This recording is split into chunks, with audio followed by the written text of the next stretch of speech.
ఆఖరికి తిరుపతిలో ఎలక్షన్ జరిగితే ఆ రోజు కూడా చంద్రబాబు నాయుడు గారిని అక్కడికి వెళ్ళనివ్వకుండా అడ్డుకున్న పరిస్థితి కూడా చూసాం అధ్యక్ష.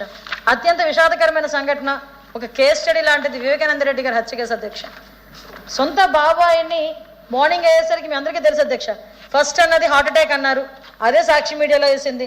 తర్వాత ఏమో అవినాష్ రెడ్డి ఏమో నాకు పోలీస్ అవసరం లేదు, మేము అక్కడికి వెళ్ళిపోతాం, అంత్యక్రియలు చేస్తామన్నారు.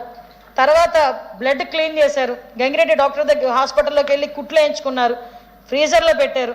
తర్వాత జగన్మోహన్ రెడ్డి రోడ్డు జర్నీలోని చేసుకుని వచ్చి ప్రెస్ మీట్లో మాట్లాడతాడు నారాసుర రక్త చరిత్ర అని. దాని తర్వాత ఆ తర్వాత వాళ్ళ సొంత కూతురే నమ్మక నాకు పోస్ట్ మార్టం కావాలని సునీతమ్మ ఆ రోజు అడగటం, సునీతమ్మ గారు ఆ రోజు అడిగిన తర్వాత సిబిఐ ఎంక్వైరీ ఆ రోజు ఇతనే తిరిగి సిబిఐ ఎంక్వైరీ కావాలని చెప్పి అడగటం, ఈ రక్తాన్ని అంతటినీ తీసుకొచ్చి చంద్రబాబు నాయుడు గారి మీద పొలవడానికి ట్రై చేయటం, ఇవన్నీ కూడా అధ్యక్ష.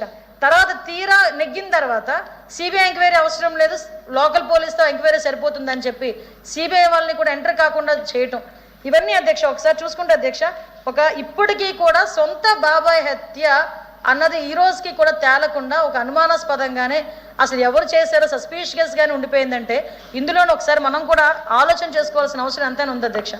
అదేవిధంగా అధ్యక్ష, అతి ముఖ్యంగా అధ్యక్ష, ఇంకా ముఖ్యమంత్రి హోదాలో కూర్చోవడానికి ఒకవైపు తండ్రి లేడని చెప్పి తండ్రి లేడు బాబాయ్ లేడని చెప్పి ఆ రోజు మాట్లాడడం, తర్వాత కోడికత్తి డ్రామా, గులకరాయి మొన్న గులకరాయి డ్రామా, ఇవన్నీ కూడా మనం చూసాం అధ్యక్ష.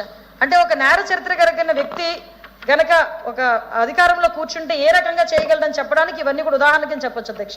ముఖ్యంగా అధ్యక్ష, యువత అధ్యక్ష ఈరోజు గాంజాయి డ్రగ్స్కి కల్తీ మద్యానికి అలవాటు పడిపోయి వాళ్ళ ప్రాణాలు పోగొట్టుకోవడమే కాకుండా వాళ్ళు నైతికంగా విచ్చలవిడితనం అంటే నైతికంగా కూడా వాళ్ళు చాలా ఇబ్బందులు పడే